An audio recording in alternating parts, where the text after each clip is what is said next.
Buddhism had a strange, many-sided niche within Nazi Germany. 1. Anti-colonial propaganda. The Nazis attempted to destroy their enemies' empires from within by making pro-Buddhist anti-colonial propaganda. Didn't really shake Britain or the Soviet Union or anyone else for that matter, but they did get some Indian and Kalmyk SS recruits, so... 2. Mostly tolerant domestic situation. There were Buddhists that were murdered or ended up in concentration camps in Germany, but they weren't treated like that because of Buddhism, but because these Buddhists had converted to Buddhism from Judaism, and we know how that one goes. A notable example is Japan's puppet Dalai Lama, a former Hungarian Jew. He sent a letter to Hitler critiquing the whole Holocaust ordeal, and that was the last letter he wrote. Speaking of... 3. Hate in the upper circles. Hitler said Buddhists are lazy, useless prayer wheel spinners. A guy also said that he would rather not have existed at all than be worshipped as a Buddha. Hitler's philosopher,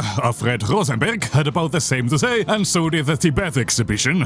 Ihre Gottbrüder, die allmächtigen Dalai Lamas, träumen noch heute davon, ihre Religion zur Weltreligion zu erheben. Peace and meditation just did not go together with what the Nazis wanted from Germany, or from anyone else for that matter, for Buddhism was painted as a sign of racial decadence. Himmler was a bit of a strange outlier here though. He cherry-picked a bunch of Buddhist stuff, like reincarnation and discipline, for his SS occult needs. It's just that there was already a kind of warlike cherry-picked Buddhism out there. 4. Japanese militarized Zen. This one had a special status, whereas all the other Buddhisms were seen as signs of decadence. Militarized Zen was seen as a true warrior philosophy, something the Nazis went full-on weeaboo on. There were loads of cultural exchanges and mass loads of propaganda featuring it, especially post-Stalingrad, funnily enough. Zen and we two rookies were supposed to be the secret to winning the war despite all odds. Which leads to 5. Future plans. Hitler's Germany was a fundamentally unfinished project. This is why how Buddhism was treated and how it would have been treated are two different questions, and the answer to the latter is